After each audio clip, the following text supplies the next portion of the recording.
The US President Donald Trump has sent a direct message to Nigerian President Bola Ahmed Tinubu, criticizing his handling of political affairs and governance in Nigeria.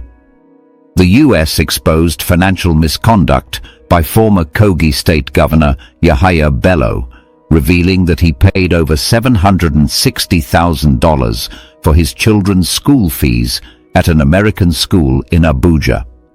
The Economic and Financial Crimes Commission, EFCC, failed to uncover Yahaya Bello's fraudulent transactions, forcing an American auditor to investigate and expose the payments. Meanwhile, the Nigerian government and Central Bank of Nigeria, CBN, has frozen the bank accounts of 17 individuals, including Simon Ekpa, accusing them of financing crimes.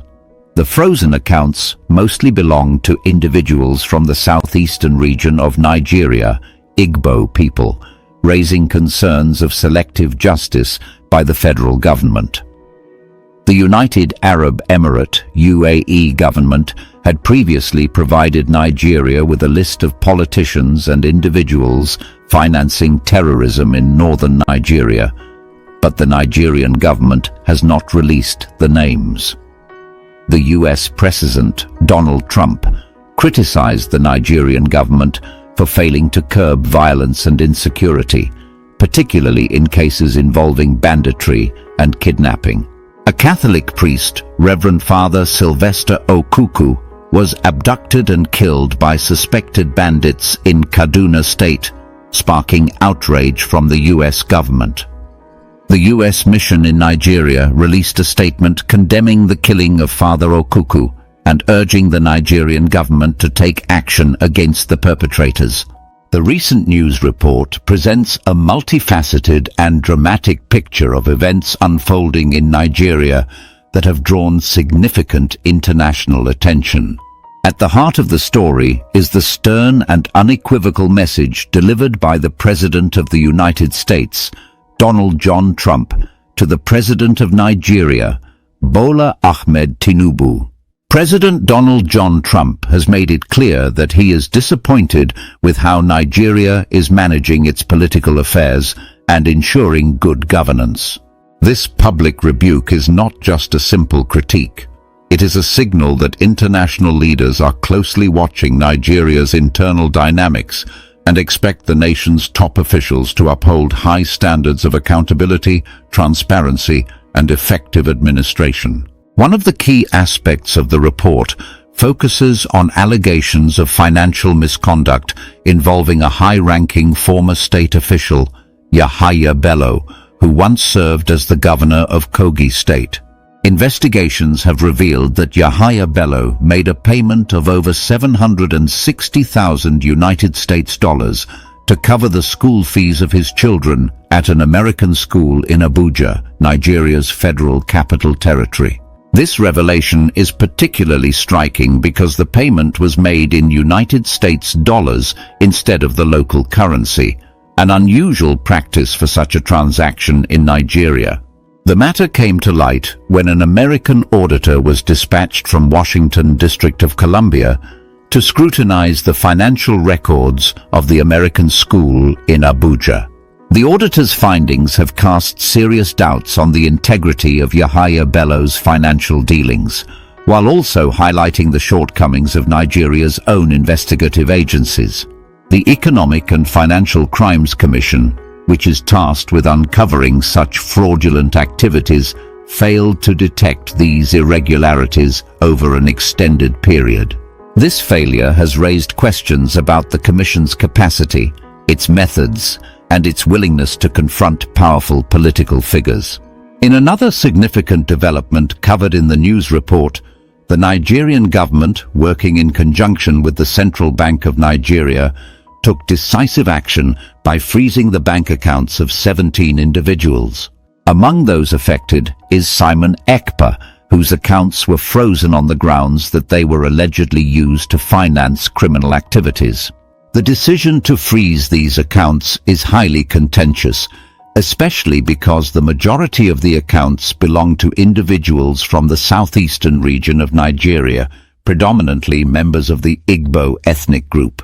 Critics of this move argue that such selective targeting points to a biased approach by the federal government, suggesting that the measures may be politically motivated rather than an impartial enforcement of the law. There is a growing concern that this action represents a misuse of state power, where financial instruments are employed not only to fight crime, but also to marginalize political opponents and disenfranchise certain communities.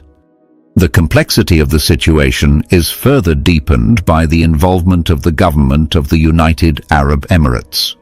It has been reported that the government of the United Arab Emirates had previously provided Nigeria with a detailed list of politicians and other individuals suspected of financing terrorism, particularly in the northern regions of Nigeria. However, despite this critical piece of intelligence, the Nigerian government has not released the names of the persons implicated in the list. The lack of transparency regarding this information has fueled suspicions about the fairness and comprehensiveness of the Nigerian authorities' approach to combating terrorism and corruption. The decision not to disclose the information from the United Arab Emirates raises important questions about whether the Nigerian government is fully committed to addressing these issues in a balanced manner, or if it is selectively enforcing measures that suit particular political or regional interests. The issue of national security forms another cornerstone of the report. Nigeria has been grappling with severe challenges related to banditry, kidnapping, and other forms of violent crime.